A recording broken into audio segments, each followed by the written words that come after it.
Adanne ran barefoot along the dusty village path with a letter clutched tightly in her hand.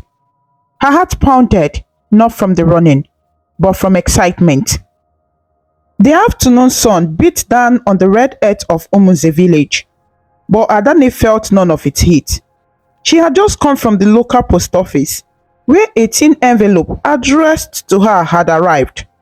The letter bore the emblem of the University of Nigeria, and inside it carried the news that would change her life. She had been accepted to study at the university. Breathless and grinning, 19-year-old Adanne burst into their small family compound. "Mama! Papa!" she called out, waving the envelope in the air. Her voice rang with joy, echoing off the walls of their home. Her three younger siblings looked up from where they were sorting cassava in the compound. Oloma, the 16-year-old, dropped the medal basin she was carrying. Obiora, 14, and Mercy, 12, scrambled to their feet at the sudden commotion. Their mother, Nneka, emerged from the kitchen hut, wiping her hands on a cloth. Their father, Okeke, stepped out from the undershade of the mango tree where he had been weaving a basket. Seeing Adanne's radiant face, they both paused, uncertain but hopeful. "What is it, Ada?" Papa asked, using her nickname fondly. His withered face creased in a cautious smile. Instead of answering immediately, Adanne thrust the open letter towards her father's hand. "Read it, Papa, read it," she urged, bouncing on her toes. Her cheeks ached from smiling so widely. Okeke adjusted the letter at arm's length, his eyesight not as sharp in his middle age, and read slowly. With each line, his eyes grew wider. "University of Nigeria, admission, Faculty of Arts," he murmured. By the time he reached the end, tears of pride glistened in his eyes. "Our daughter has been admitted to university," he exclaimed in disbelief and joy. A gasp went through the family. For a moment, all was still. Then a cheer broke out. Oloma squealed and rushed to hug her sister. Mercy clapped her hands and jumped up and down. Obiora punched the air, grinning broadly. Nneka, their mother, rushed forward, her face alight like the sun, and embraced Adanne tight. "Oh, my Ada!" Nneka cried, laughing and crying at once. "God is so good. He has answered our prayers." Mr. Okeke placed a firm, proud hand on Adanne's shoulder. "You have made us proud. You will be the first in this family to go to university," he said, his voice filled with awe and happiness. Adanne closed her eyes for a second, feeling a swell of pure happiness in her chest. All those late nights studying by the kerosene lamp, all the early mornings helping their mother with chores before running to school, it had paid off. She had dreamed of this moment, and now it was real. She pictured the sprawling university campus, lecture halls filled with eager students. Herself among them, she imagined wearing a graduation gown in a few years. Her parents' face glowed with pride. That evening, the family prepared a modest celebration. Their mother cooked Adanne's favorite meal, jollof rice with fried plantain and chicken. A rare treat when money was tight. The savory aroma of tomatoes and spices filled their kitchen. Outside, under the purple twilight sky, their father set out a mat for the family to sit on. The children could barely contain their excitement as they recounted Adanne's achievement again and again. As they sat to eat, their father led a prayer of thanks. The warm light of a paraffin lantern flickered over their faces. Adanne held their hands together and bowed her head, but she couldn't stop smiling. Mercy giggled, sneaking glances at her big sister. To her, Adanne was a hero, someone who had accomplished something almost magical. Neighbors passing by heard the laughter and stopped to congratulate the family when they learned the news. "Adanne, congratulations! Mr. Eze said, the school headmaster, from over the low fence. We are proud of you. Work hard at the university. Mama Chidi beamed and said, our own Munze will have a professor soon, oh, by God's grace. Each word of praise made Adanne's chest swell with pride and gratitude. Thank you, sir. Thank you, ma. She responded respectfully, her eyes shining. The normally quiet compound buzzed with joy late into the night, full of happiness.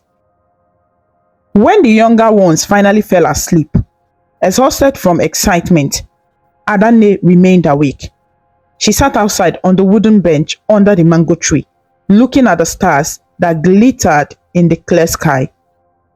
The letter was in her hand again, and she read it under the lantern glow, tracing each printed word with her finger. University of Nigeria, admitted to study theatre art. She whispered the words to herself again and again, just to be sure it wasn't a dream. Her mind danced with possibilities. She thought of becoming a teacher or a lecturer. She imagined being able to earn enough money to lift her family out of poverty. Maybe she could help her siblings also attend university in the future. All their lives could change for the better. In the dark, Adanne pressed the letter to her chest and closed her eyes. She offered a silent prayer of thanks and hope. A gentle night breeze ruffled the leaves above, as if the universe itself were blessing her dreams. At that moment, under the vast Nigerian sky, Adanne felt that her future was bright and limitless. The next morning dawned warm and golden. The rooster's crow echoed from a neighbor's compound as Adanne and her family prepared for the day. Adanne woke up with a smile still on her face, the memory of yesterday's joy giving her energy. She tied a faded blue wrapper around her waist and helped her mother start the fire for breakfast. They had a busy day ahead. Their mother and father planned to travel to Oka, a nearby town, to purchase some supplies and begin arrangements for Adanne's schooling. Things like a mattress for a hostel, a box for her clothes, and maybe second-hand textbooks if they could find any at the market. Though they didn't have much money, her parents were determined to gather whatever their daughter might need for university. Take care of your siblings while we are away, Adanne, their father said that morning as he wheeled out their old family motorcycle from the shed. It was a battered olive green bike that had seen better days, but it was their only way to travel outside the village. Their mother climbed down behind him, holding on to his waist, a small list of items for the trip clutched in her hand. Adanne nodded dutifully. Yes, Papa, I will. She saw the pride lingering in her father's eyes and the joy in her mother's smile as they prepared to go. Her mother's last words before the motorcycles spluttered to life were, "We will be back by evening, Nne. Make sure the children eat and finish their chores." Nne means dear or my child in Igbo. Adanne waved as the motorcycle rumbled down the dusty road, carrying her parents away. The day passed in a haze of normalcy for Adanne and her siblings. They fetched water from the village well, attended to the goat at the back of the house, and swept the yard. Oloma and Mercy helped peel cassava while Obiora went to gather firewood. They worked with extra cheerfulness, humming songs and talking about how life would change when Adanne went to university. The younger ones were already planning who would visit Adanne at school and what gift they might send her. The excitement was infectious. By afternoon, the tasks were done, and the siblings settled under the mango tree with some okwa, roasted breadfruit, to snack on. As the sun lowered in the sky, Adanne's thoughts drifted to her parents. They should have been back by now, she thought. Oka was not far, about an hour's ride each way. Perhaps they found a good bargain and took longer. Or maybe the bike had a flat tire. She tried to reassure herself, But as the sky began to streak orange and gold, an uneasy feeling gnawed at her. When the orange glow of sunset began to creep over the horizon, and still there was no sign of the motorbike, Adanne started to feel anxious. She told herself that sometimes trips just take longer than expected. Yet, her foot tapped nervously on the ground as she sat, and she found herself glancing down the road every minute, hoping to see the familiar silhouette of her parents riding home. Oloma noticed her tension. "They'll be fine, Ada," she said softly, though her own eyes looked uncertain. "Yes," Adanne agreed, forcing a smile. "They'll be home. They'll be back soon, I believe." Night fell. The crickets started their chorus and the air became cooler. The village was quiet except for distant sounds of families setting in for the evening. Adanne lit the lantern and placed it on the porch. The warm glow only made the shadows beyond the fence seem darker. She strained her ears for the rumble of the motorbike. Nothing. By now, all the siblings were silent, each lost in worry. Mercy sat close to Adanne, leaning against her shoulder. "When will Mama and Papa come back?" the 12-year-old asked in a small voice.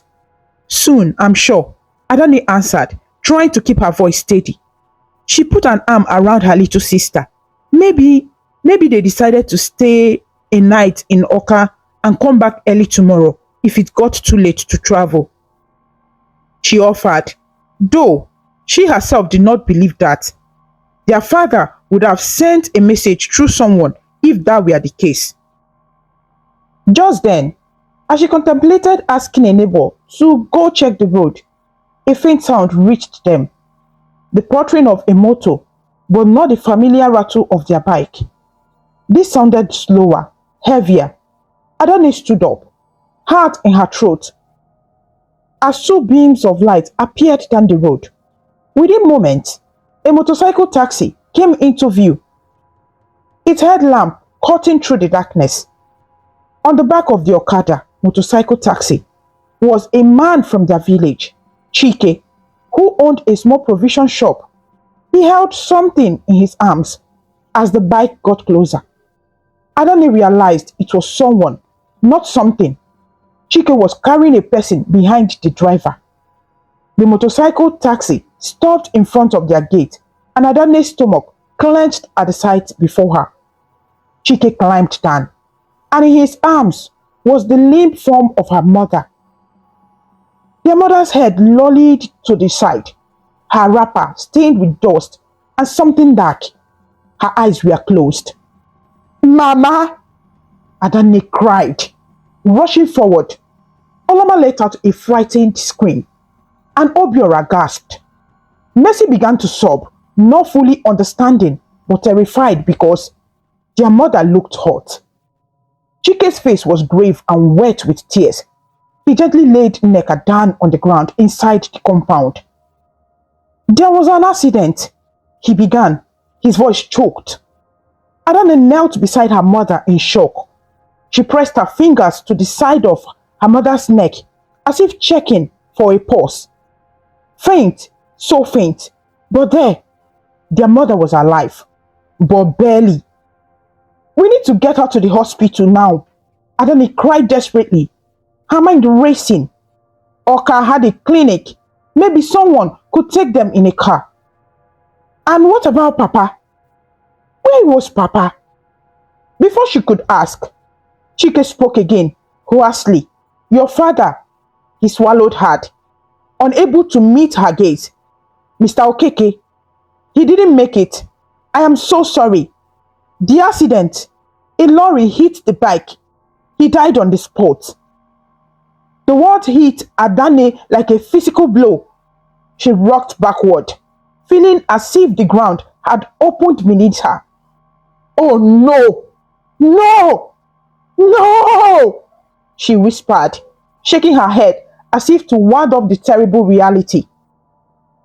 "Papa was gone? How could that be? Just this morning, he was smiling at me, full of life and pride." But there was no time to process this horror. Their mother was still alive, barely. Adanne forced herself into action. "Help me carry her inside, please," she begged. She turned to her siblings, who stood petrified, tears on their faces. "Obiora, run to Mr. Eze's house. Tell him we need his car now. Mama needs to get to the hospital. Oloma, fetch water and a cloth, please, fast. Mercy, get a pillow from inside, sharp, sharp." Her voice trembled, but held a tone of authority that snapped them out of their shock. The three scattered to obey, crying even as they moved. Adanne and Chike lifted Nneka gently and carried her into the house, laying her on a mat. By the flicker of the lantern, Adanne could see her mother's injuries. A deep gash on her forehead, blood seeping. One of her legs was bent at an unnatural angle. Nneka's breathing was raged and shallow. "Mama, please hold on," Adanne whispered, pressing the clean side of a damp cloth to the wound on her mother's head to slow the bleeding. Her hands were shaking violently, but she tried to be gentle. Tears blurred her vision, but she blinked them away, focusing only on saving her mother. Within a few minutes, Mr. Eze, the school headmaster, who owned one of the only cars in the village, arrived with Obiora, trailing behind. The headmaster had thrown on a coat over his nightclothes when he heard the news. Together, he and Chike carefully lifted Nneka into the back seat of his old bigot sedan. "I'll take her to the hospital in town," Mr. Eze said hurriedly, starting the engine. "Adanne, come with us. The rest of you, stay with your neighbors," he added, looking at the frightened cluster of children remaining. Adanne hesitated, torn between wanting to be by her mother's side and not wanting to leave her siblings alone after they had just heard about their father. Oloma stepped forward, wiping her tears with the back of her hand. "Go with Mama," she urged softly. "We will wait and pray." Adanne nodded, giving a quick hug to each of her siblings. She climbed into the car beside her unconscious mother, holding Nneka's hand all the way to the hospital as the car went through potholes in the dark. She prayed feverishly, out loud in her heart. "Please, God, please, don't take her soon. Not now. Please save my mother. We need her. I need her," she whispered, voice breaking. At the small hospital in town, nurses and a doctor met them at the emergency entrance. Adanne was gently pulled aside as they transferred her mother to a stretcher and whisked her away into the ward. She tried to follow, but a nurse held her back. "You have to wait here, dear," the nurse said, guiding her to a bench. So she waited. The white walls of the waiting area smelled of antiseptic. The harsh fluorescent light above did nothing to soften the stark reality of the moment. Mr. Eze stayed with her, a comforting presence even though he said little. He was the one who quietly handled the hospital registration and spoke to the nurses, as Adanne was too dazed to manage those details. Minutes stretched into hours. At one point, past midnight, a nurse came out to ask if they had money for a blood transfusion and some medications. Without hesitation, Mr. Eze opened his wallet and provided what was needed. Adanne was vaguely aware of his kindness and she murmured a thank you, but she was mostly numb, hugging herself on the plastic chair, rocking slightly as she prayed under her breath consciously. Finally, as the first hint of dawn touched the sky outside, the doctor emerged. His face was tired. "She's alive," he said, and Adanne felt an enormous weight lift off her chest for a moment. "We've stabilized her for now. She lost a lot of blood and has a serious head injury and a broken leg. We'll keep her here and monitor her closely." "Can I see her?"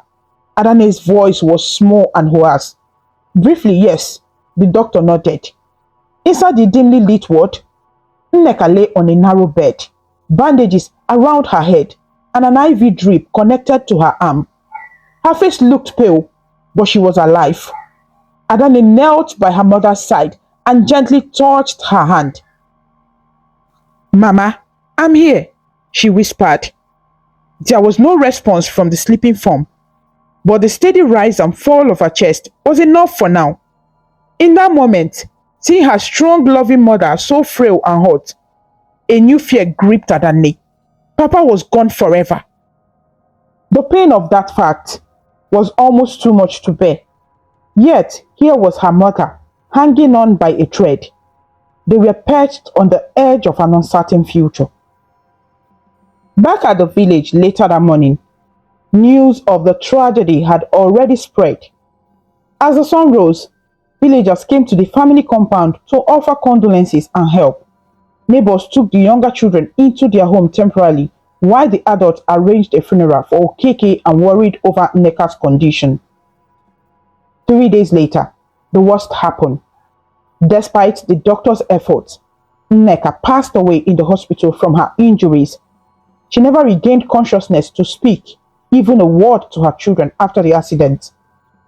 The grief that struck Adanne was like a fierce storm, tearing her apart inside. When she got the news, it was as if her heart was being crushed into her chest. She couldn't breathe, couldn't think. She could only sob until no more sound would come out. Papa gone, Mama gone, just like that, in one terrible stroke of fate. It felt cruel and impossible, yet it was real. They buried Okeke and Nneka on the same day, side by side on a gentle hill just outside the village where generations of Umunze villagers were laid to rest. The sky was grey and drizzling on the day of the funeral. The priest's word floated by, barely registering in Adanne's ears. She knelt on the muddy ground in her black mourning dress. Siblings huddled around her and stared at the twin coffins as they were lowered into the earth. Oloma sobbed gently, calling out for their mother between heaving cries. Mercy clung to Adanne's arms. Shaking with tears and fear, too young to fully understand, but old enough to feel the crushing loss. Obiora, trying to be brave, clenched his fist at his sides and beat his lips hard, but his tears fell silently despite his efforts. Adanne felt like her soul had been hollowed out, yet she couldn't collapse. Not now. Each time a sob threatened to consume her, she tightened her hold on Mercy or reached out to steady Oloma. She had to be the strong one now, even though inside she was shattered. After the burial, the village women gently guided the children back home. In Igbo culture, relatives often take in orphaned children or help support them. But in their case, extended family was scarce and distant. Okeke had been an only son. Any cousins or distant kin were either far away or as poor as he was. Nneka's only sister lived abroad and hadn't been in touch for years. At the funeral, a few relatives by marriage murmured condolences, but none offered to take in the children or provide substantial help. In the following days, neighbors brought food and assisted where they could. A few kind folks left small donations or helped with chores. But as the initial shock passed, everyone had their own lives and struggles. Adanne realized with a sinking heart that the responsibility of caring for her siblings had fallen on her shoulders. At 19, she was now the head of the family. One evening, about a week after the funeral, the local elders visited the small family home. They sat with solemn faces on the same bench where only 2 weeks before, the family had celebrated Adanne's university admission. The eldest of them, Pa Ofo, cleared his throat and spoke gently. "Adanne, my child," he began, "we have come to discuss the future of you and your siblings." Adanne sat opposite them, her hands folded tightly in her lap to hide their trembling. Oloma, Obiora, and Mercy sat quietly close by, listening intently. Pa Ofo continued, choosing his words carefully. "It will not be easy, but you are the eldest and a wise girl. Do you have any relatives who can take in any of your siblings or help care for you all? Adanne shook her head slowly. No, sir. We have no one who can take us in. We only have each other now. The elders exchanged glances and nodded gravely, having expected this answer. Another man, Pa Anayo, sighed deeply. It is a heavy burden for someone of your age. Adanne, normally, we would find a way for the younger ones to stay with an aunt or uncle, or see if the church can assist. But truth be told, everyone is struggling these days. Times are hard. He didn't need to elaborate. The elders all knew the situation well. Umuze was a close-knit community, but many families lived hand to mouth. Few had the means to support extra children, no matter how much they might want to help. Powerful gave her a sympathetic look. What do you plan to do now, my dear? We know you were supposed to go to university. He paused, a look of sorrow passing over his face. Such a bright future you earned. It pains us deeply to see that put in jeopardy. At the mention of university, Adanne felt a lump rise in her throat. She had barely allowed herself to think about her admission letter since the accident. It lay folded in the wooden box under her bed, a bittersweet reminder of what could have been. She lowered her eyes, fighting back tears. Quietly, she answered, I cannot go anymore. Saying it out loud made it painfully real. There is no money now. I don't want to care for my brother and my sisters if I leave. I have to stay. Each word tasted bitter, like medicine she was forced to swallow. The dream she had worked so hard for was slipping away, but she could see no other choice. The elders murmured in regret. It is a great sacrifice, one of them said softly. We will try to support you however we can, child, Powerful promised. Perhaps we can help you find some work or start a small trade so you can provide for your family. They discussed a few ideas. Adanne was known in the village for her good cooking. She had learned by helping her mother prepare meals for the family and for community events. One suggestion was that she could start selling food at the market. People always needed to eat, and home-cooked meals would attract workers and traders, especially at lunchtime. If she could manage even a small food stall, it might bring in enough to cover basic needs. Adanne listened quietly, nodding. Inside, she felt like a spectator watching someone else's life unfold. Just days ago, she had been a student with a bright future. Now she was being advised on how to be a breadwinner and caretaker. The shift was almost too much to comprehend. Yet, she knew the elders spoke sense. She had to find a way to feed and clothe her siblings, to keep them in school. Her own education would have to wait, possibly forever. After agreeing on some plans, the elders left with gentle pat on her shoulder and words of encouragement. Powerful said as he rose, "You are a strong girl, Adanne. Your parents' spirits are watching over you and they will give you strength. Be courageous." That night, after tucking in her siblings, Adanne sat alone by the dying embers of the cooking fire. The house was quiet. Oloma and Mercy were curled up on a mat, and Obiora was asleep on the old sofa. Adanne hugged her knees to her chest as she stared at the faint glow of the coals. The weight of reality pressed down on her. She reached over to a small wooden box in the corner and opened it. Inside lay her most precious document, her secondary school certificate, a few award ribbons she had won in school, and the university admission letter. With trembling hands, she picked up the letter once more. By the flicker of the embers, she read it silently, lips forming the words, "Offer of provisional admission and congratulations." Tears gathered in her eyes as she imagined the lectures she would never attend, the future that she had lost before it even began. In the silence, she made herself a promise. She would do anything to keep her siblings safe. And in school, if her own dreams had to be the price, so be it. Their lives and future were now her mission. With that resolve, she carefully folded the letter and placed it back in the box. She didn't tear it up.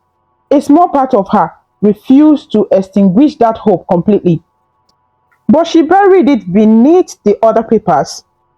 Then she wiped her tears, took a deep breath, and went inside to get some rest.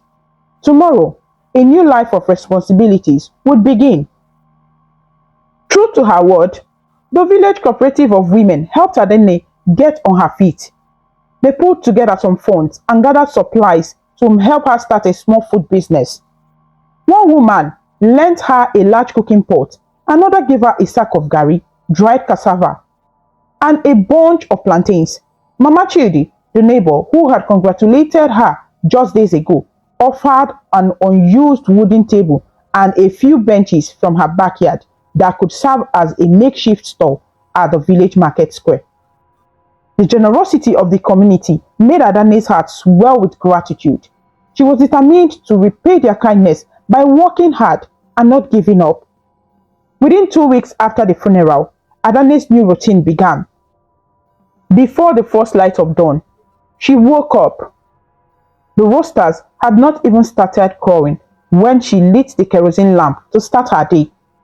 She began with a quiet prayer, asking God for strength and guidance. Then she tied her wrapper securely around her waist and stepped outside to fetch water. The village well was a 5-minute walk away. In the cool grey pre-dawn, she balanced a large clay pot water on her head and made her way down the familiar path. At the well, a few other early risers were already drawing water. They greeted her with kind smiles and a few sympathetic comments like, "I'm praying for you, Adanne." She returned their greetings politely. The gentle pity in their eyes only steeled her resolve to carry on. Back home, she poured some water into a basin and set it on the fire to heat for bathing. The rest she kept for cooking and washing. Then she woke her siblings to get them ready for school. Oloma, being 16, managed on her own, but Adanne helped Mercy wash up and plait her hair into neat braids. Obiora, though he tried to act grown, needed a reminder or two not to spend too long daydreaming as he dressed. Soon, the aroma of boiling yam wafted from the back of the house. Adanne prepared a simple yam porridge for breakfast, mashing the soft yams and mixing a bit of red palm oil, vegetables, and crayfish for flavor. The four of them ate quietly, sitting on a woven mat on the floor. The meal was plain but warm and filling. Adanne made sure everyone had enough. After breakfast, the 3 children got into their school uniforms, worn but carefully washed and mended to look presentable. Adanne checked their notebooks and handed Oloma a few naira notes. "Buy some akara bean cakes at break time and share with your brother and sister," she instructed, knowing they might need a snack to get through the school day. "Make sure you listen to your teachers and come straight home after school," she added, repeating the same words Mama used to say every morning. Her voice almost caught at the memory, but she maintained a reassuring tone. Mercy hugged her around the waist before leaving. "Bye, sister. I wish you could walk us to school like before," the little girl said, looking up with large sad eyes. Adanne forced a smile and stroked Mercy's cheeks. "I have to start work, Nne. But I'll see you later, okay? Be good for your teachers." Obiora puffed out his chest a bit and said, "I'll walk them and look after them, sister. Don't worry." He was trying so hard to be the man of the house now, and Adanne felt a surge of affection for her brother. "Thank you, Obiora," she said softly, pulling him in for a quick hug. "Take care of each other." She watched from the doorway as her siblings set out for school. School bags on their backs. They turned to wave, and she waved back with a bright smile. Only when they disappeared around a bend, out of sight, did her smile falter for a moment. She allowed herself a single deep breath to steady her emotions, then turned back to the task at hand.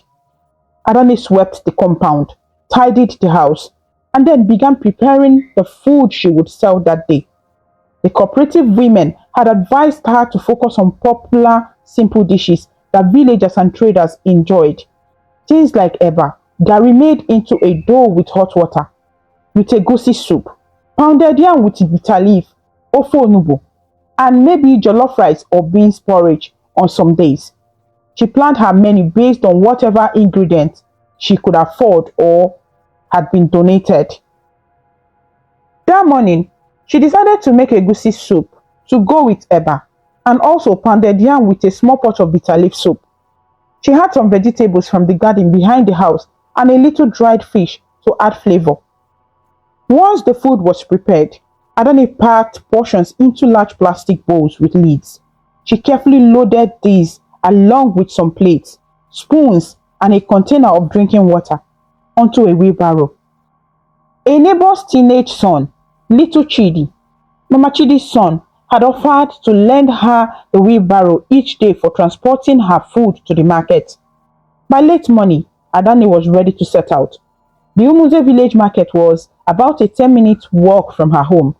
Pushing the heavy wheelbarrow along the uneven dusting path was hard work, but Adanne leaned her slight frame into it and kept moving. The sun was high and bright by the time she reached the market, and she could already feel sweat trickling down her back. The marketplace was a lively open area with rows of wooden stalls and umbrellas. Traders called out to passerby, advertising everything from fresh tomatoes to fabric. The air smelled of a mix of ripe fruits, spices, and wood smoke from various food stands. Adanne found a small empty spot at one edge of the market, under the sparse shade of a palm tree. With Chidi's help, she set up her borrowed wooden table and benches.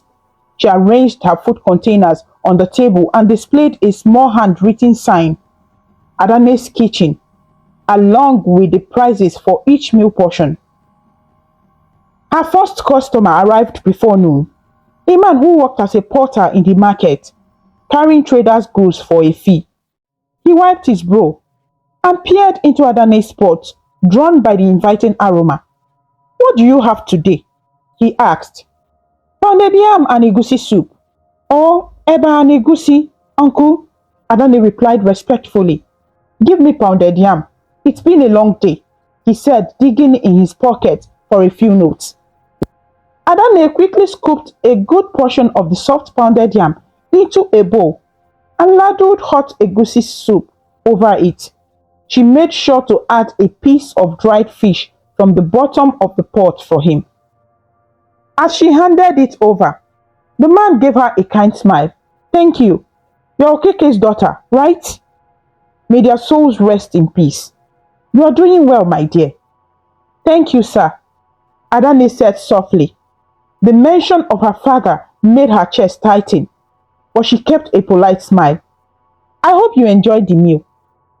Customers trickled in steadily as the afternoon sun climbed. Some were villagers who knew her story and came deliberately to support her new business.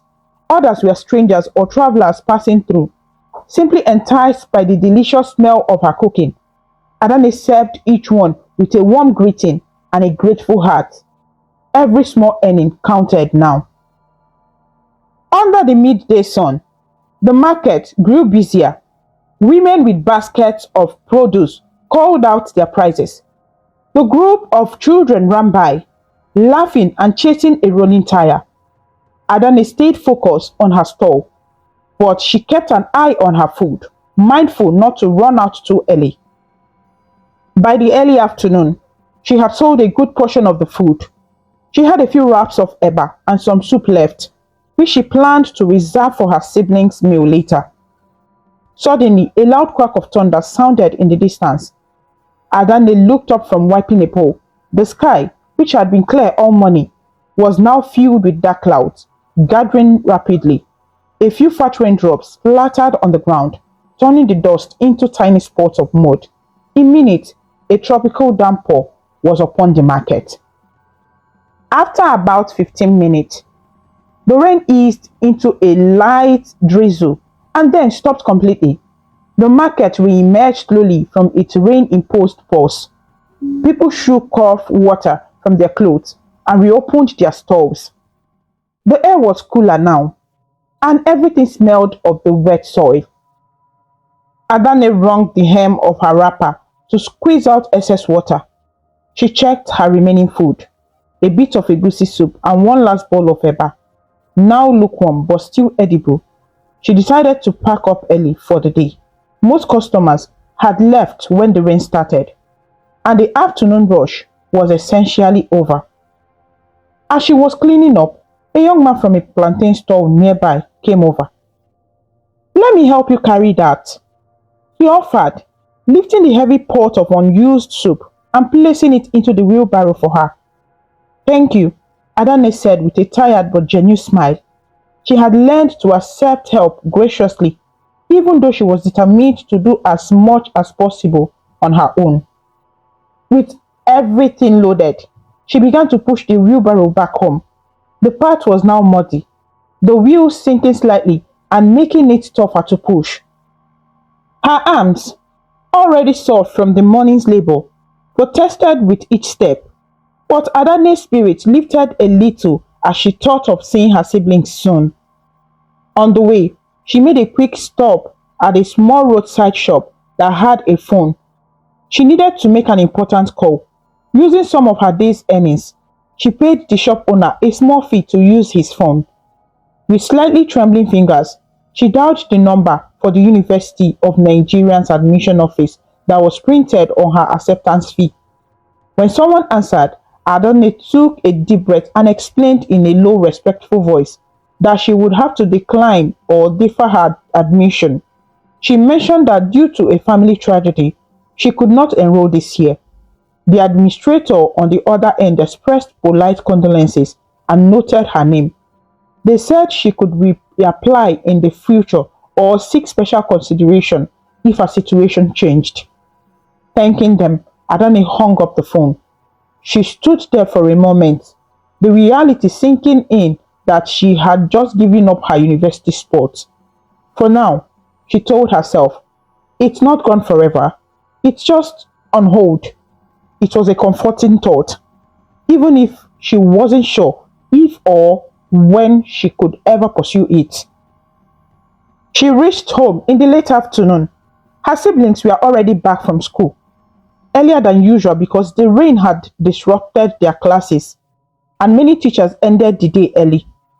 Mercy's face lit up when she saw Adanne coming down the road.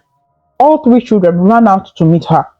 "Sister, you are soaked," Oloma exclaimed, looking at Adanne's damp clothes and the muddy wheelbarrow. "It rained at the market," Adanne said simply, smiling at their concern, "but I'm okay." Obiora took the wheelbarrow from her, pushing it the rest of the way into the compound. Mercy hugged Adanne's waist, then stepped back and sneezed because her sister's wrapper was wet and cold. They all laughed softly at that. Inside, they helped her unload what was left. There was enough egusi soup and eba for the children to have an early dinner. Oloma, already playing the role of a little helper, fetched a dry towel for Adanne. "You should change out of those wet clothes, sister, or you will catch a cold," she scolded gently, sounding oddly like Mama for a moment. "Yes, nurse," Adanne teased lightly, appreciating Oloma's caring nature. She did change into a dry dress, hanging her soaked clothes on the line outside. The evening routine began. Mercy and Obiora recounted bits of their day at school, which teachers were nice, what subjects were hard, and how the rain made everyone run in the class. Adanne listened, nodding and chiming in with questions, all while reheating the leftover soup over a small fire. They ate together in the glow of the lantern, sitting on the floor as they had always done. The portion sizes were modest, but nobody complained. Adanne made sure the younger ones had their fill before taking an extra herself. After dinner, the siblings did their homework. Oloma had a math assignment and managed mostly on her own, occasionally asking Adanne to double-check an answer. Obiora had some science questions to answer, and Mercy needed help with reading a short passage in her English book. Adanne sat with Mercy on her lap, guiding her little finger under each word as Mercy sounded them out. The child's voice was soft and hesitant on the big words, but Adanne gently corrected her and praised her efforts. It was exactly what their mother used to do, and thinking of that made Adanne's throat tighten. She pushed the feeling away and focused on the moment. When homework was done, Adanne helped them pack their books away. The children's eyelids were dropping. The emotional events of recent days still left them more tired than usual. One by one, they settled onto their beds. Mercy was asleep almost as soon as her head touched the pillow. Obiora mumbled a good night, sister, before turning over. And Oluoma, after a brief hesitation, gave Adanne a quick hug around the shoulders and whispered, "Good night, love you." She was trying to be brave and grown up, but Adanne knew Oluoma worried about her. "I love you too," Adanne whispered back, kissing Oluoma's forehead. As night fell and the household grew quiet, Adanne finally had a moment to herself. She stepped outside to the porch of their house. The air was cool and fresh after the rain, filled with the gentle croaking of frogs and the distant buzz of crickets. The moon peeked out from behind broken clouds, casting pale silver light on the wet ground. Adanne sank onto the wooden bench beneath the mango tree, their father's favorite spot to relax after a long day. The events of the day welled in her mind: waking before dawn to cook, the busy market, the sudden downpour, and the phone call to the university. Her body was weary, but it was the heaviness in her heart that weighed her down the most at this quiet hour. In the darkness, she allowed the smile she had won for her siblings to fade. Her face crumpled as hot tears welled up in her eyes. She had kept them at bay all day, focusing on tasks, on the children, on surviving the next hour and the next day. But now, alone under the vast night sky, Adanne couldn't hold the sorrow inside her any longer. She covered her mouth with the back of her hand to muffle the sound and began to cry. The tears came slowly at first, rolling down her cheeks silently. Then her shoulders shook as weeks' worth of pent-up grief and frustration escaped. She cried for her parents, for the aching void their deaths had left in her life. She cried for her siblings, who would grow up without their parents' love and guidance. And she cried for herself, for the dreams she had lost and the youth that suddenly felt cut short. It was a deep, soul-wrenching cry, the kind one can only have when no one was watching. Adanne didn't know how long she sat there weeping into the night. The stars above seemed to blow and dance through her tears. She tried to stifle her sobs so as not to alarm the children sleeping inside. The silent trees bore witness to her pain, their leaves rustling gently as if in sympathy. After a long time, her tears slowed down. The wave of anguish that had crashed over her receded, leaving her drained and hollow. She wiped her wet cheeks with the hem of her skirt and sniffled. In the stillness that followed, she found herself thinking of her parents' guidance. Their father had always told her, "Adanne, you are strong like the kola tree. No matter what, no matter the storm, you will stand." And their mother used to say, "Nodo of my dear, be well. Stay well, my child. You can cry, but then you must carry on."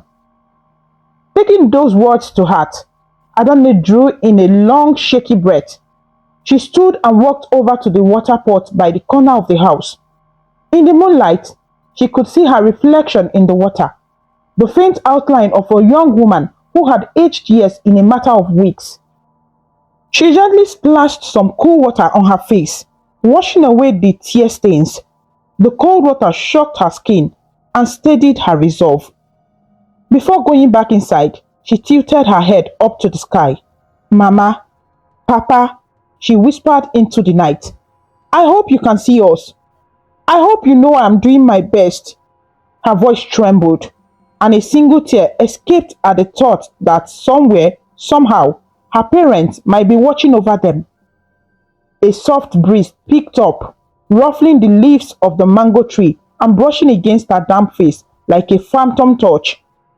Adane closed her eyes for a moment, imagining it was her mother's hand comforting her or her father's reassuring pat on her shoulder. In that moment, she felt, or maybe perhaps only hoped, that they were proud of her. She returned to the room and lay on the bed between her sisters. Mercy instinctively snuggled against her in her sleep, and Adane draped an arm over the little girl. Obiora's gentle snores rose and fell in the dark. Listening to the familiar innocent sounds of her siblings' slumber, Adanne felt a bittersweet peace. Yes, life was unbearably hard right now. Yes, she was scared about the future, but she had her brother and sisters depending on her, and she was determined to give them a good life no matter what. Their soft, steady breathing eased her own. In her siblings' innocent faces, even in sleep, she saw hope for tomorrow. Whatever pain she carried, she would bear in 100 times over to see them safe and happy. Days turned into weeks, and weeks into a couple of months. Gradually, Adane's life settled into a steady rhythm of hard work and perseverance. Each day began before the sun, and each day ended with exhaustion, but the family managed to get by, one day at a time. The villagers watched with respect as Adane fulfilled her new role. She was up every morning cooking and went to the market, rain or shine. Her food stall gained some regular customers, and though the income was small, she learned to stretch every naira. She kept her siblings in school, paid their fees with the help of a few church donations and her earnings, and even found joy in little victories, like buying Mercy a used pair of shoes when her old ones were worn out, or seeing Obiora improve his grades because she helped him study at night. Her siblings also adapted. Oloma became more responsible, often taking charge of cleaning the house or preparing ingredients for the next day's cooking without being asked. Obiora would fetch extra water and repair things around the house as best as he could. He also started doing odd jobs after school, washing cars for a neighbor on weekends, or helping an old farmer weed his garden for a bit of money. He proudly handed whatever he earned to Adane, who in turn quietly saved it for him. Mercy, though still a child, would sweep the floor and dust their small living room, eager to help in any way. In the midst of their struggles, there were moments of laughter and togetherness. Sometimes in the evenings, if she wasn't too tired, Adane would tell them stories their mother used to tell, folk tales about clever tortoises and wise old women. They would all sit on the mat, listening to Adane's soft melodic voice, momentarily transported to a world of imagination. In those moments, they felt a little of the old warmth of family life, and it healed them bit by bit. The village community continued to keep an eye on them. People greeted Adane kindly each day. Some bought her food not just out of pity, but because it was genuinely tasty. The school headmaster, Mr. Eze, would occasionally stop by the stall to buy lunch and also to inform her of how the younger ones were faring in school. "They are doing well," he would say, nodding approvingly. "You are raising them right." One late afternoon, Adane was closing up her stall at the market. It had been another long day, but a successful one.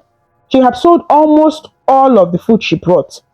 The sun was low in the sky, and the market was quieting down. As she wiped down her table and packed her containers, she heard two women talking on the other side of a nearby store. She wasn't trying to eavesdrop, but she caught her own name in the conversation and paused. "That girl, Adane, worked so hard," one of the women said. Adane recognized the voice. It was Aunt Juju, a friend of their mother, who sold vegetables. At her age, she has become mother and father to those children. "It is true," replied the other woman, Madam Felix, who sold fabrics. Not every girl her age could do what she's doing, oh. God will surely bless her for taking care of her siblings. Adanne felt her face warm slightly. She hadn't realized people in the village talked about her situation like this, though it made sense that they did. She kept quiet and listened, hidden from their view by a stack of baskets. The first woman and Uju sighed deeply. It still breaks my heart. She was such a bright student. She even got admission to university. Did you hear? Such a big achievement for a girl from this village. I heard, oh, Madam Felix said. It's a pity indeed. Instead of enjoying life in school, making a future for herself, she's here selling food day and night. She hardly rests. A beautiful young girl like that, all tied down with responsibility. In few years, she will be past her prime, and Tuju added sorrowfully. And what will become of her? All for her siblings. She's wasting her youth, honestly. Madam Felix clicked her tongue against her teeth in pity. May God reward her sacrifices so. But yes, one could not help but feel sorry. Her friends are probably in college or getting married. I hear she is struggling like an old woman. And Tuju responded in a firm tone. I pray these children remember her sacrifices when they grow up. She has given up everything for them. At this point, Adanne realized she had been holding her breath. Her heart thudded slowly in her chest as she absorbed their words. She stepped back quietly, not wanting to hear more or to reveal that she had overheard. Their voices faded as they moved on to talking about other topics. Adanne stood still behind her stall for a moment, her hands resting on an empty pot. The women's conversation echoed in her ears. They meant well, and in truth, nothing they said was wrong. She had given up her youth and her dreams, at least for now. She often felt much older than 19, while other girls her age might be carefree, socializing, or starting careers. She was here bargaining for tomatoes and worrying about school fees and electricity bills. Wasting her youth. That phrase hurt the most. Is that what it was? A waste? Adanne had never thought of it that way. How could caring for her own family be a waste? It was unfortunate. It was difficult, yes, but it was necessary. She swallowed hard, blinking away the sting in her eyes. She wouldn't cry here, not in the market where anyone could see. Taking a deep breath, she busied herself with the remaining cleanup, hoping the movement would shake off the weight of what she had heard. Just then, Auntie Uju herself appeared around the corner with a warm smile. Adanne, my dear, you are finishing for the day? Yes, ma, Adanne replied, forcing a polite smile onto her face. She hoped her cheeks weren't betraying any of her inner turmoil. I sold everything, thanks to God. Wonderful. You see, God is with you, Auntie Uju said, placing a hand on her shoulder. The other woman's eyes were kind but searching, as if checking that Adanne was truly okay. Do you need help? Let Obi carry something for you. She gestured to a young boy nearby, her apprentice or perhaps a relative. I'm all right, ma. The wheelbarrow is enough, Adanne insisted gently. She didn't want to trouble anyone. Thank you. Auntie Uju nodded and gave her shoulder a little light squeeze. Okay, stay well. Stay well, oh, and greet the children. I will, thank you, ma, Adanne said. She began to push her wheelbarrow, heavier now with the weight of empty pots and the money she had earned. On the walk home, the evening breeze cooled her face. The sky was painted with the soft oranges and purple of sunset. Normally, Adanne would find this time of day peaceful. The hardest work was done, and she would be looking forward to seeing her siblings. But today, she felt a storm of feelings inside. The woman's words kept replaying in her mind. A part of her was sad and maybe even a little resentful, wondering why life had dealt with her this way. Was it unfair that she had to sacrifice so much? Perhaps another part of her felt guilty for even entertaining those thoughts. How could she begrudge taking care of her own blood? Mercy, Obiora, Oloma, they were her world now. Their laughter, their safety, the futures. That was what she lived for.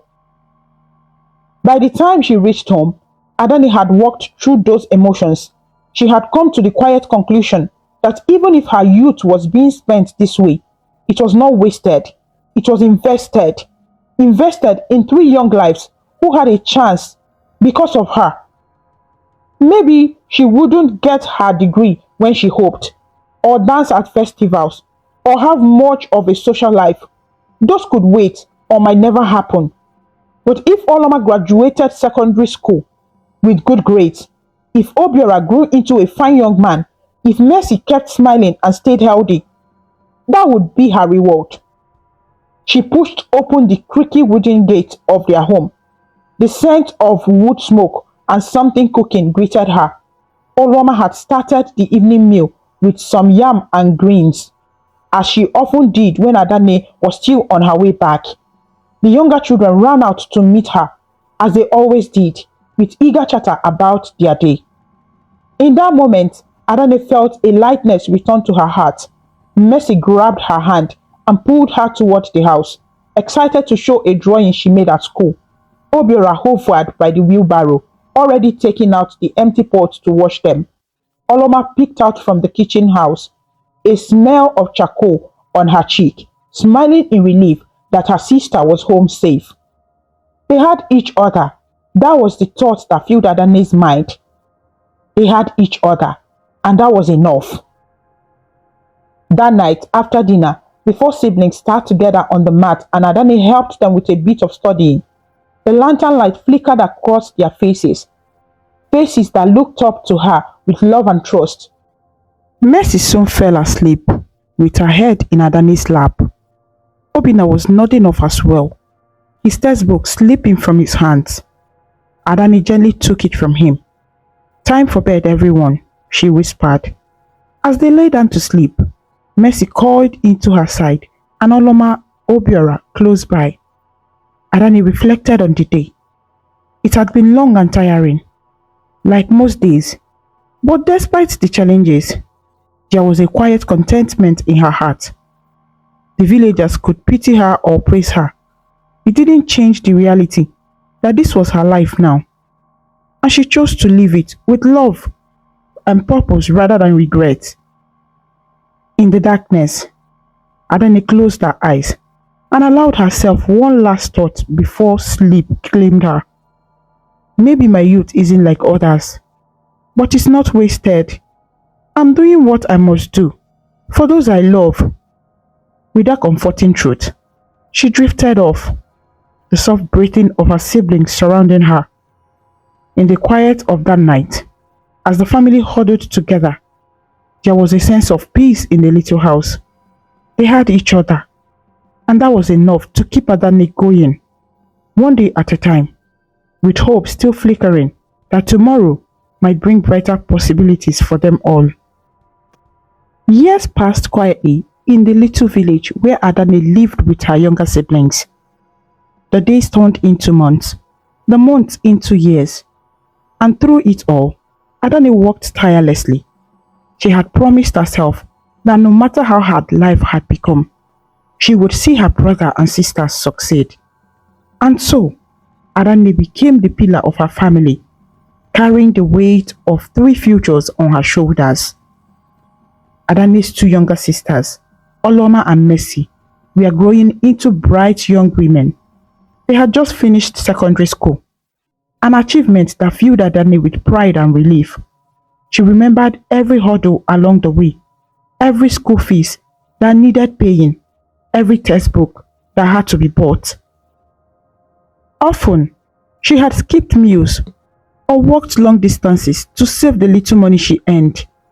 Each sacrifice was worth it when she saw Oloma and Mercy hold their secondary school certificates in their hands.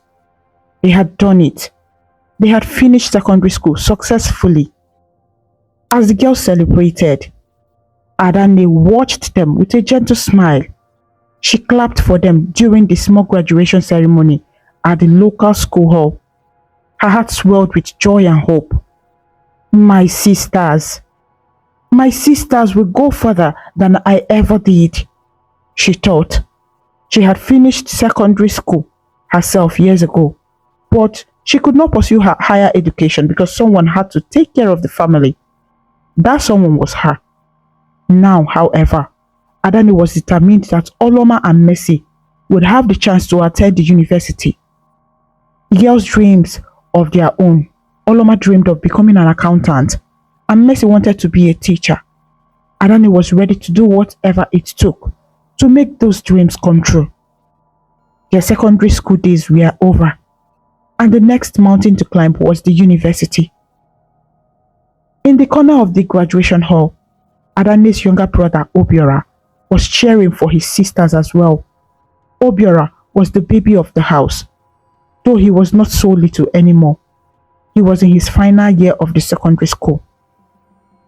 Adanne knew that soon she would have to worry about his final exams, then hopefully his admission into a university too. For now, she allowed herself to celebrate Oloma and Mercy's accomplishments. After the ceremony, the siblings walked home together along the dusty village road. The sun was setting in a wash of orange and gold. Oloma and Mercy chatted excitedly about the future, their voices dancing with youthful excitement. They talked about courses, universities in faraway cities, and the freedom of campus life. Adanne listened, smiling at their enthusiasm, but part of her was already calculating costs in her head. She knew how expensive university could be. There would be tuition, books, accommodation, and daily living expenses. The family's resources were already stretched thin. Adanne sells her food in the morning. She also worked as a seamstress during the day and helped at a small restaurant in the evenings. She also sold vegetables from their garden on weekends at the local market. It was a grueling schedule, but she had kept it up for years to support her siblings through secondary school. Now, she wondered how she would manage the even larger cost of the university. That night, after preparing a modest dinner of yam porridge for the family, Adanne sat up late with a notebook and a stubby pencil. By the light of a flickering kerosene lamp, she wrote down numbers and plans. She counted her savings. A small pile of naira notes she kept hidden in an old biscuit tin under her bed. It was not much at all, but she added up what she had and then listed ways she could save more. Perhaps she could take on more sewing orders, or work longer hours, or sell her food. Maybe she could find a better paying job, or juggle 3 jobs instead of 2. As she worked on the budget, her hands trembled from exhaustion and stress, but she pressed on. She imagined Oloma stepping into a university lecture hall, books in hand, eager to learn. She pictured Mercy standing in front of a classroom one day, teaching children with a smile on her face. These images gave her the strength to continue. Adanne whispered a prayer into the quiet night, asking God or any listening spirit for guidance and help to fulfill her promises. The next day, Adanne put her plans into action. True to her word, she found extra works. She would wake up before dawn, do the laundry chores in cold water that made her fingers numb, and then rush and cook her food, sell in the market. Then in the afternoon, she would rush to her small tailoring store as the sun rose. At the store, she would spend hours hunched over a sewing machine, fixing torn clothes and stitching dresses for customers. Day after day, Adanne followed this exhausting routine. Her body grew weary. Sometimes, as she walked home under the stars, her legs felt like they would give out. Hunger gnawed at her stomach, and her eyelids were heavy with fatigue. Yet each morning, she found the will to go up and do it all again. When her muscle ached and her head spun with tiredness, she reminded herself, this is for Oloma, Mercy, and Obiora. I can endure anything for their sakes. Her siblings were not blind to her sacrifices. At least, in those early years, they noticed her hard work. One night, Mercy approached Adanne while she was mending a customer's dress by the lamp. Mercy's eyes were full of concern. "Sister, you look so tired," she said softly. She reached out to squeeze Adanne's shoulder. "Maybe you should rest. You've been working all day." Adanne paused and gave her younger sister a reassuring smile. "I'm fine, my dear," she replied, though her voice was raspy with fatigue. "Don't worry about me. How are your studies going? Have you started preparing for university entrance exams?" Mercy hesitated, knowing that no amount of concern would make Adanne slow down. "They are going okay," she answered. "We both registered for the exams. I just worried about the fees for everything." At this, Oloma joined them. "Yes, the fees," Oloma murmured. Her brow furrowed. "Adanne, we know you're doing everything for us, but maybe it's too much. We could try to find jobs too, to help out." The suggestion made Adanne feel proud. Her sisters were willing to help shoulder the burden. But she quickly shook her head. "Your job is to study and pass those exams," she said finally. "Leave the rest to me. Once you pass and get into a university, we will figure it out. I have some money saved, and I will keep working hard.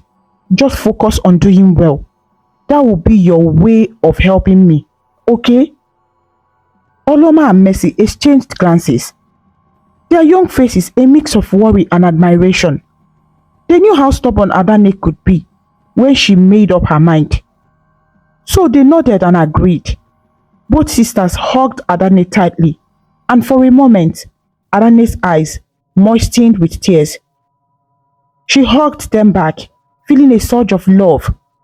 In that embrace, all the fatigue and pain of the day felt distant and unimportant. What mattered was that they were together and hopeful for a better future. As time went on, the sisters studied hard for their entrance exams.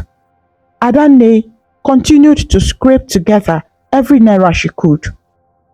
Sometimes, neighbors or acquaintances would comment on how thin Adanne was getting or how rarely she was seen resting. Some of them admired her dedication. Others shook their heads and warned her that she was wearing herself out. But Adanne always just smiled politely and carried on. She knew her own limits better than anyone. She told herself, and she couldn't slow down until her siblings' future were secure. It was during this time of non-stop work and study that suitors began to knock on Adanne's door. Adanne was a young woman, unmarried and in the eyes of the community. It was surprising that she hadn't settled down yet. Many girls her age in the village were already married and raising children. But Adanne's circumstances were different. She was both sister, caretaker, playing the role of parent to her siblings. One by one, visitors came. Some were brought by relatives who wished to see Adanne have her own life. Auntie Uju, a well-meaning neighbor, introduced her to a cousin who was a trader. The village matchmaker spoke to Adanne about a widower from the next town who needed a wife to help care for his young children. Another family friend mentioned a teacher in the local primary school who had expressed interest in Adanne. Each time, Adanne politely but firmly turned them down. She would say, "Thank you for thinking of me, but I am not ready to marry now." This puzzled many people. "What are you waiting for, Adanne?" one of the older women in the market asked one day. "You are not getting any younger. Oh. A woman has her own life to live too, you know." Adanne simply smiled and replied, "I know, Mama, but I still have responsibilities here." My sisters and brother need me. When they are all taken care of, then I can think about myself." The old woman sighed and patted her shoulder. People respected Adanne's dedication, but they also worried for her. It was not easy for a young woman to carry such a burden alone. Among the suitors, there was one who was especially persistent, Ikenna. Ikenna had been Adanne's classmate back in their own secondary school days. They had been good friends as teenagers, and everyone thought they might even become more than friends. In fact, when they were about 16, Ikenna had shyly given Adanne a bracelet and asked if she would be his girlfriend. Adanne had laughed, blushing, and accepted the simple beaded bracelet. For a short time, they had something like a young romance, innocent and sweet. But then, life took a harsh turn. Not long after they finished secondary school, Adanne's parents died, leaving Adanne to take care of her siblings. At that point, Adanne withdrew from all thoughts of romance. She had more urgent things to worry about. Ikenna understood at the time and remained a good friend. He moved to a nearby city for an apprenticeship after secondary school, but he never forgot Adanne. Now he returned a few years later, having established himself as a mechanic with a small auto repair shop of his own. He was doing decently and felt ready to settle down. In his heart, Ikenna believed that no one could be a better wife than Adanne. She was hardworking, kind, and resilient. He admired her deeply. And what more, he still cared for her as he did when they were younger. One evening, as the sun dipped below the horizon and Adanne was closing up her sewing store, she heard a familiar voice call her name. "Adanne, it's been a while." She turned and saw Ikenna walking towards her with a warm smile. He had grown taller and looked more mature, with broad shoulders and a friendly face creased in a grin. Adanne's face lit up in surprise. "Ikenna, look at you. It's been so long," she exclaimed. They stood there talking for a while, catching up on simple pleasantries. Ikenna told her about his work in the city and how he had come back to the village to visit his aging parents. Adanne shared bits about her tailoring and her siblings' progress in school. After some time, Ikenna offered to walk her home since dusk was approaching. Adanne agreed, and they strolled together down the village path. As they walked, Ikenna gently steered the conversation toward personal matters. "Adanne," he began, a little hesitantly, "you know, I've thought about you often over the years." Adanne felt a flutter of old emotions but kept her voice steady. "I think about you too, Ikenna. We had some good times back in school, didn't we?" He chuckled. "Yes, we did. You are always the one helping everyone else, even back then. Some things never change." They both laughed softly.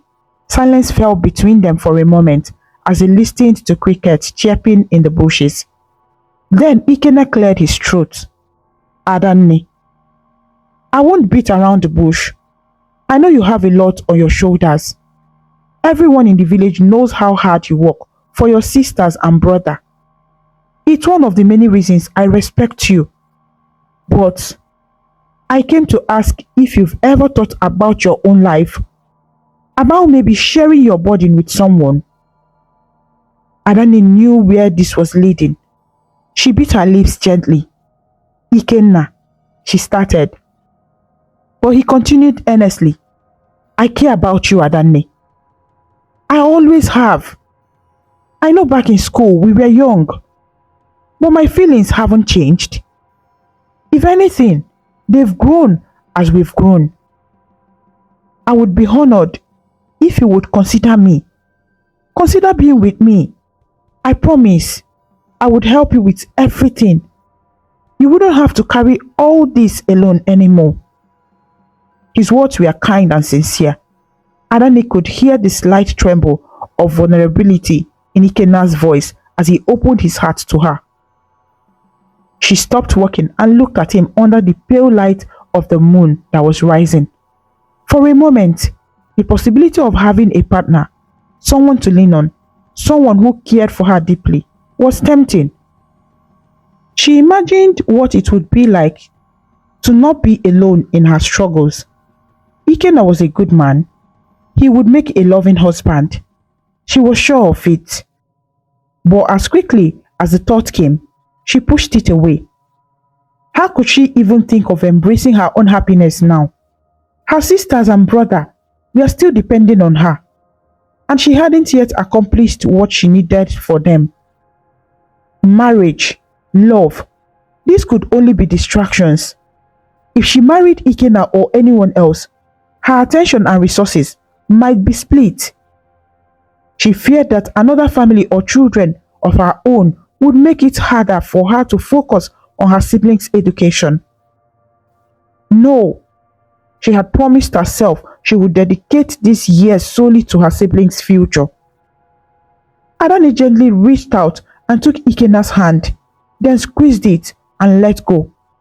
Her eyes were sad yet firm as she said, "Ikenna, you have no idea how much your words mean to me. You have always been so special to me, and I'm grateful that you still feel this way. But I can't. Not now." Ikenna's face fell in disappointment, but he tried to keep a brave smile. "Is it because of your siblings, Adanne? I would help you take care of them. I would." She shook her head, cutting him off softly. "I know you would, but I gave myself a duty. My siblings comes first until they can stand on their own. I can't give you all the attention and commitment you deserve, Ikenna. When my heart and mind are so fixed on taking care of them, it wouldn't be fair to you or to them. If I marry you now, I might be torn between my new family and my old one. I don't want that conflict. I need to see through this." Tears glistened in Ikenna's eyes, but he blinked them away. "How long must you wait, Adanne? They will always need you in some ways. But you also deserve happiness. Don't you think you deserve a life of your own?" Adanne looked away to blink back her own tears. Throat felt tight. "I will have my own life, one day. But please try to understand. I can't abandon my responsibility. Ikenna, you are a wonderful man, and any woman would be lucky to have you. I'm touched that you want me, but I'm not just ready." She paused, then added in a whisper, Maybe when everything is better, if you still feel the same." Ikenna managed a small hopeful smile. "I've waited this long, Adanne. I can wait a little longer. Just promise me you won't shut me out forever." "I promise. I'm not shutting you out," she said softly. "But I can't make any guarantees for the future. Life is uncertain." They resumed walking slowly, both feeling the weight of what was said. At the gate of Adanne's home, Ikenna stopped. He looked at her for a long time. "Take care of yourself, please," he said. "Don't walk yourself into the ground. Your siblings need you alive and well." Adanne nodded. "I'll try, Ikenna. Thank you." Ikenna turned to go, but before he left, he added, "I'll be around for a few more days. If you need anything at all, just call me. I mean it." "I will. Good night, Ikenna." "Good night, Adanne." She watched him walk away into the darkness, feeling both sad and resolute. She knew she had probably hurt him by refusing his proposal, and it pained her to do so. In another world, another life, perhaps, she would have said yes and embraced the future with him. But in this life, her path was set differently. Adanne sighed and went inside. As the months continued, Adanne kept up her relentless work. Letters of acceptance arrived. Oloma gained admission to study accounting at a university, and Mercy was admitted to study education at another university. By some stroke of fortune and many prayers, even Obiora, after finishing his secondary school with good grades, earned admission to study engineering at a technical university.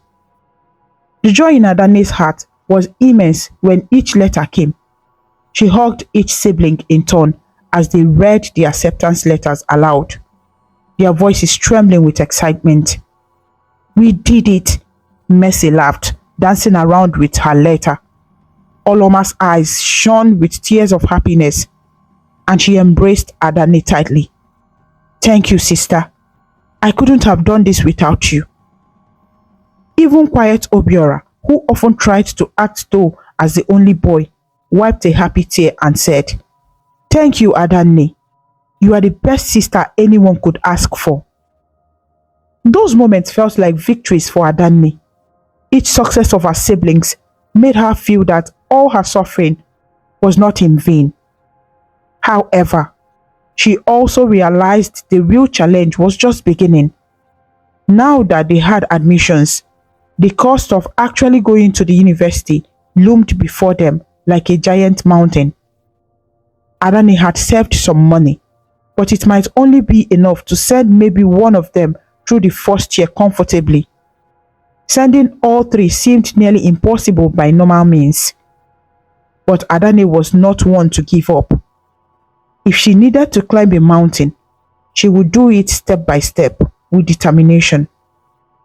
She approached people in the community for support.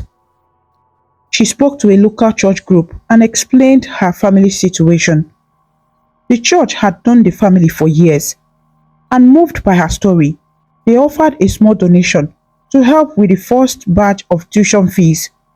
It wasn't much, but combined with Adanne's savings, it allowed her to pay the initial enrollment and first semester fees for Oloma, Mercy, and Obiora. When the time came for her sisters and brothers to depart for university, Adanne helped each one pack. She gave them bits of advice. "Study hard. Remember why you are there," she told Oloma, handing her a bucket and a bathing sponge for hostel life. "And be careful with friends, so choose friends who have good heads on their shoulders." To Mercy, as she packed a suitcase of clothes and some homemade snacks, Adanne said, "Make sure you attend your lectures and keep your notes well. And call me if you ever need anything, okay? I may be far, but I'm always here for you." Obiora was heading to a technical university in another region. Adanne fused over him like a mother hen. She packed some foodstuffs for him, garri, dried fish, and spices. Knowing hostel food might not be good enough for him, she also gave him an old but reliable used laptop that she had bought from a second-hand shop with more of her savings. "For your engineering drawings and assignments," she said as she handed it over. Obiora was overwhelmed. "How did you afford this, sister?" he asked, eyes wide at the precious gadget. Adanne just tapped the side of her nose playfully. "I have my ways. Don't you worry about that, okay? Just use it well to study. I want to see you become a great engineer one day. Do you understand?" The day they all left was emotional. Adanne accompanied each of them to the motor park on different days, as their school start dates were slightly different. Each goodbye was filled with hugs and tears and laughter. For the first time in many years, the little house in the village was going to be quiet. All three siblings were off to chase their dreams.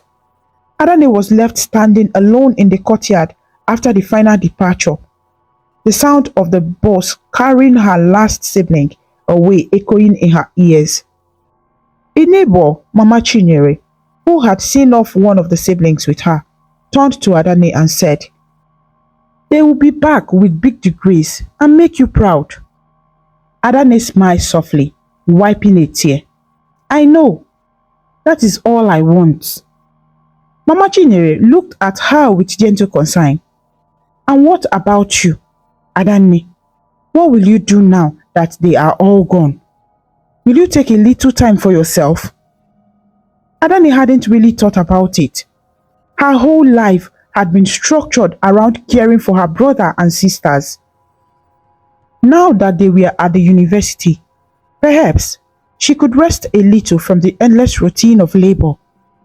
But university would last a few years, and money would still be needed for subsequent tuition payments and living costs. The burden wasn't gone yet. I'll continue working and saving, she finally answered. University is not cheap, oh. I have to be ready for the next semester's fees and any emergencies. Mama Chinyere shook her head in mild disbelief. You have a heart of gold, my dear, but do take care of yourself too. Don't forget to live your life. Adanne thanked her and went inside the house. The emptiness of the house greeted her. For years, every morning she woke up to prepare breakfast for 4 people, to make sure her siblings had what they needed for school. Every night, she fell asleep, often in the middle of mending a dress or planning the next day's work. Now it was just her. The first night alone, she sat on her bed and for once allowed herself to truly rest. She ran her hands over the rough calluses on her palms, byproduct of years of toil, and thought about the future. Perhaps, as Mama Chinyere said, she could take a little time for herself. Maybe she could accept fewer laundry jobs or not work so late at the restaurant for a while just to regain her strength.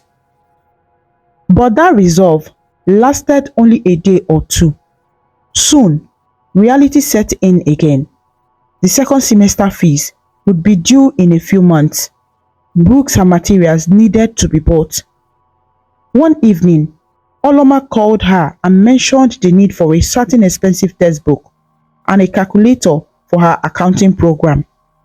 The next day, Mercy called saying the teacher training program required a teaching practice manual that she had to buy. Obiora's engineering courses needed drawing tools and extra project fees for lab materials.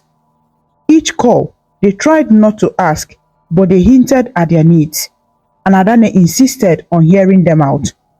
She took notes and promised to send what she could. And so, Adanne's days of hard work continued. She took on even more sewing work since she had more hours now without the children at home. She sometimes traveled to a nearby town where she could buy second-hand clothes cheaply, then brought them back to the village to wash, mend, and resell at a small profit. Every kobo counted. When necessary, she would send money orders to her siblings at school or package items to deliver through anyone traveling that way. Years rolled by in this manner.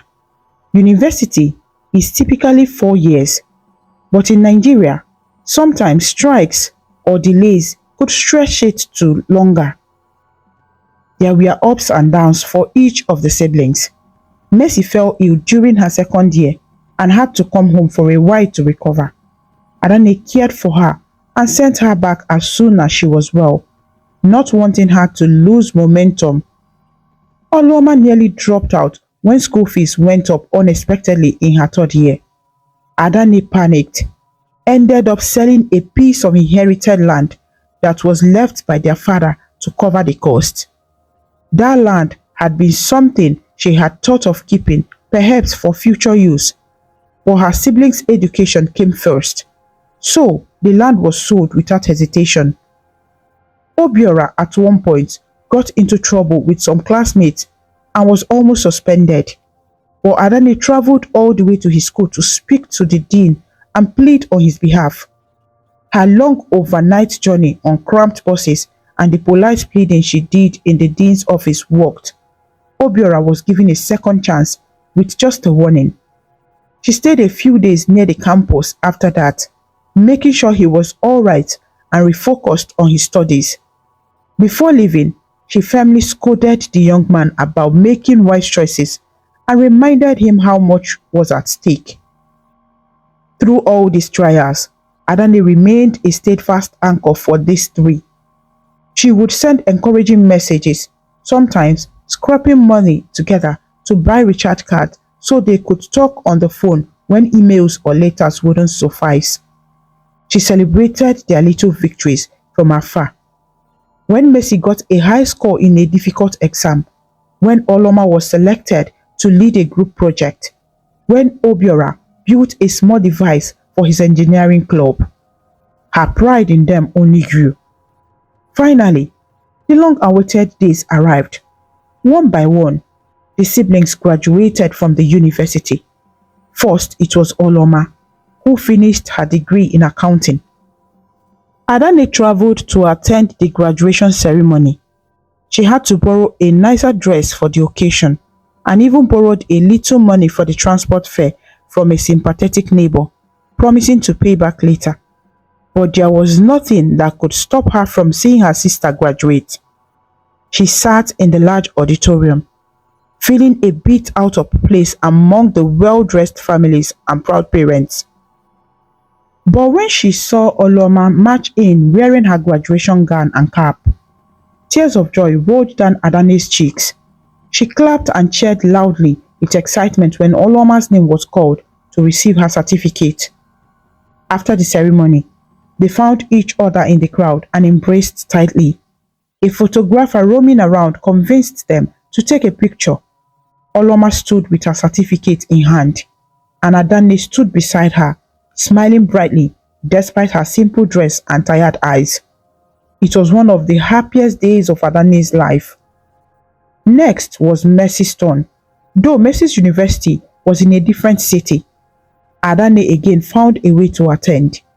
The journey was even longer, and she had to miss a week of work to make the trip. But she made it. Mercy squealed through delight upon seeing her sister in the audience. Waving eagerly at her, they celebrated together, and Adanne had a chance to meet one of the Mercy's lecturers who commended Mercy's dedication. Proudly, Mercy introduced Adanne as the sister who made it all possible. The lecturer shook Adanne's hand and said, "You must be very proud." Adanne responded, "Yes, I am very proud." Finally, Obiora's graduation came. Being the last and only boy, it was an especially emotional event for Adanne. He was no longer the little boy she used to carry on her back. He was a tall young man in a smart suit receiving an engineering degree. At his graduation ceremony, Adanne's seat was far at the back due to the crowd, but that did not dampen her excitement. When they reunited after the official program, Obiora lifted Adanne in a playful hug, spinning her around while laughing. "We did it, sister! We all did it!" he shouted joyously. Adanne laughed and scolded him to put her down, but her heart was soaring. "Yes, you did it," she replied, poking his chest lightly. "Now you are a man. I am so proud of you." With all the three siblings now graduates, Adanne felt a huge chapter of their lives had closed successfully. She had accomplished what she set out to do so many years ago when she first became their caretaker. It was as though a giant weight had been lifted off her shoulders, at least in terms of seeing them through school. But a new question loomed: what next? In their country, a university degree did not automatically guarantee a job. There was still more to do to ensure her siblings could stand on their own feet in the world. After the graduations, the siblings returned home to the village for a short while, brimming with newfound confidence and ideas. The house was lively again with laughter and conversation. They shared stories of campus life with Adanne, who listened with fascination. They talked about the big cities, the interesting people they met, their hopes for the future. Adanne mostly stayed quiet, enjoying their voices, the fruit of her labor. She cooked their favorite meals to welcome them home: pounded yam and egusi soup, jollof rice peppered with goat meat, fried plantains on the side. They ate with great enjoyment, happy to have home-cooked food after years of cafeteria meals. One evening, the family sat together under the starry sky outside their home.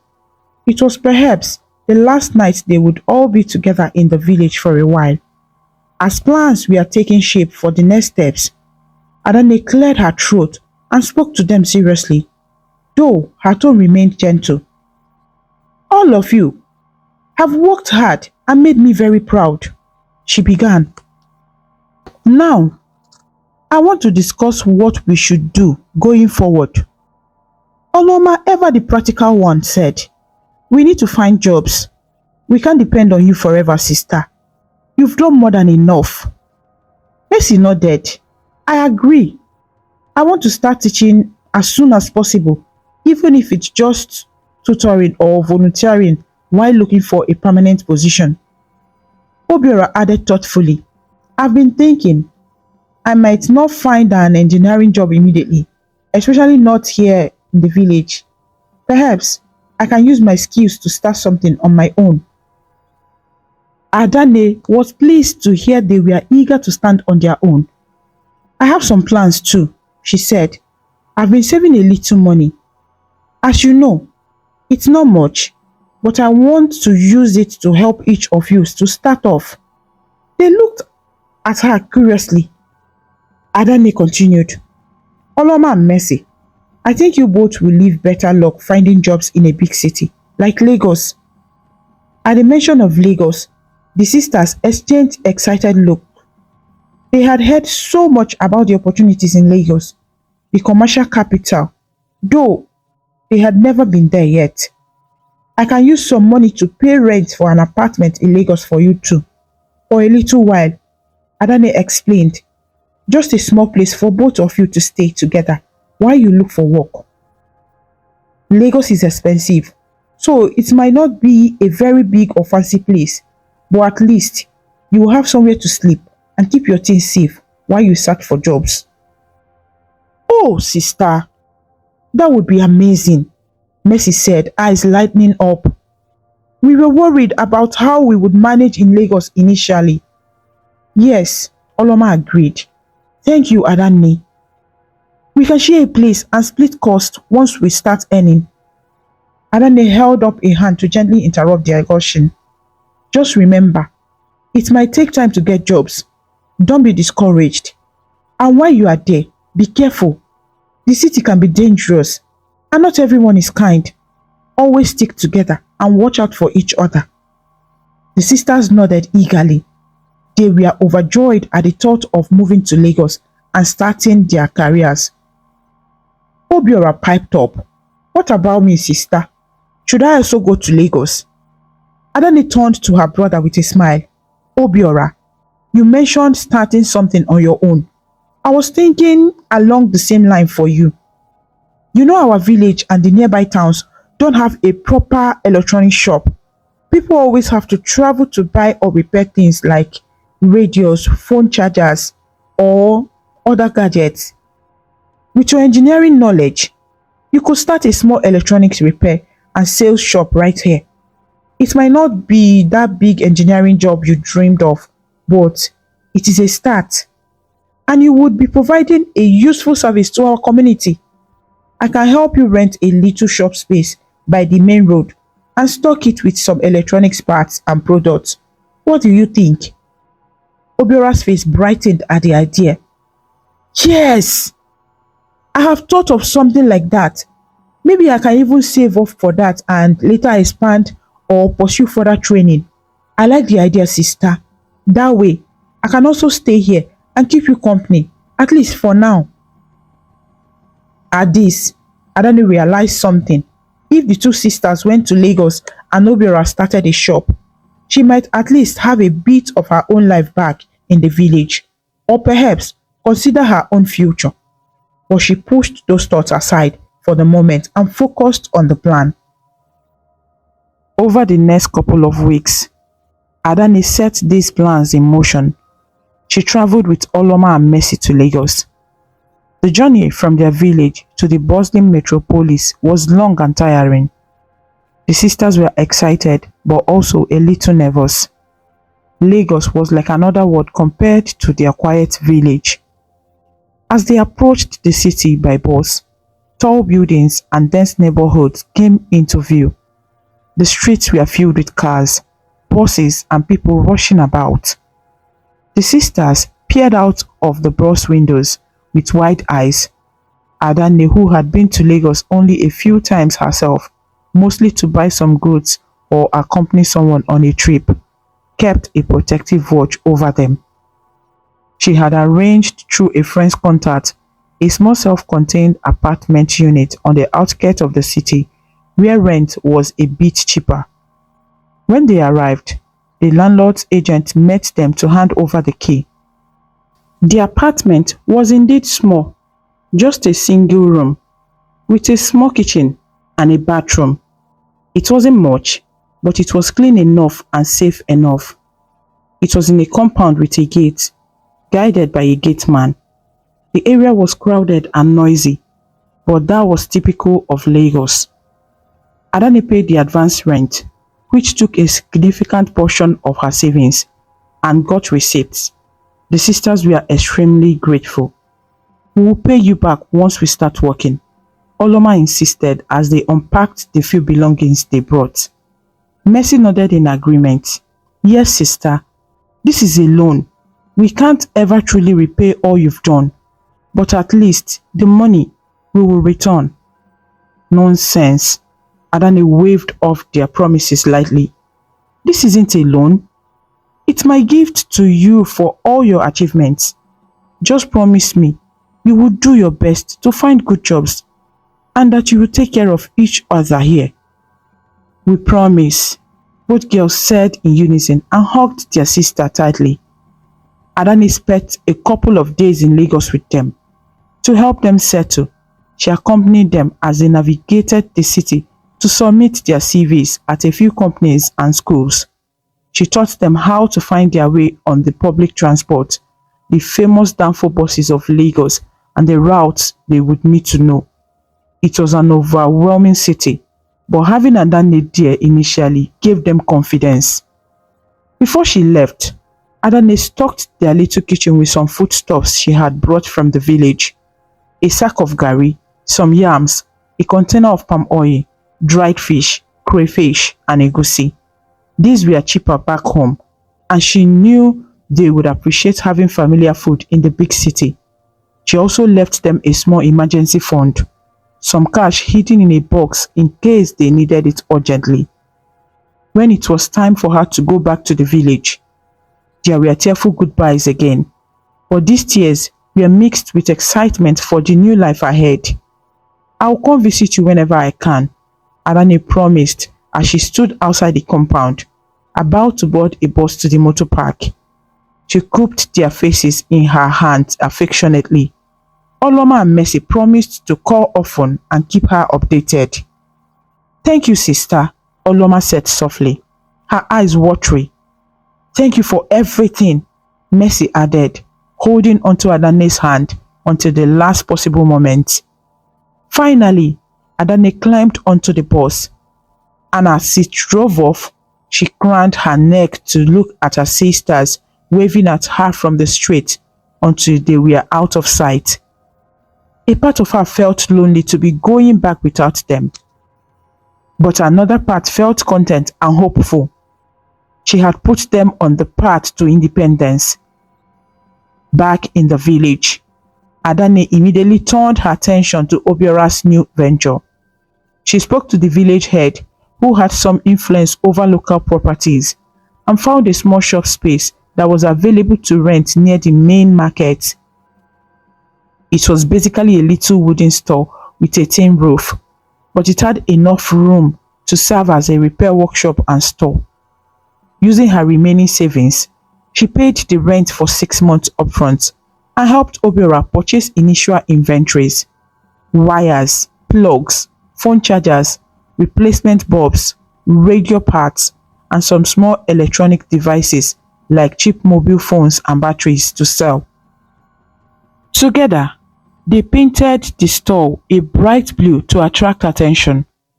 Obiora made a sign with the name Obiora Electronics to hang above the door. On the day of the shop's opening, Obiora grinned from ear to ear. A few villagers came by out of curiosity and goodwill.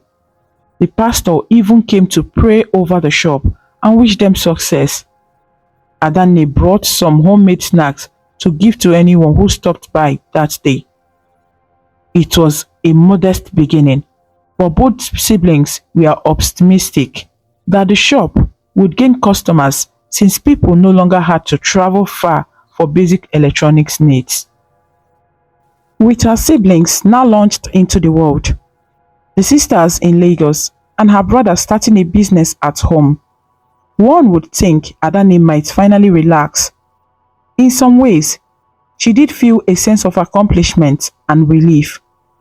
However, she remained frugal and continued to work, though she allowed herself slightly more rest than before. She still did sewing, sometimes cooking, and alternated that with helping Obiora at the shop sometimes.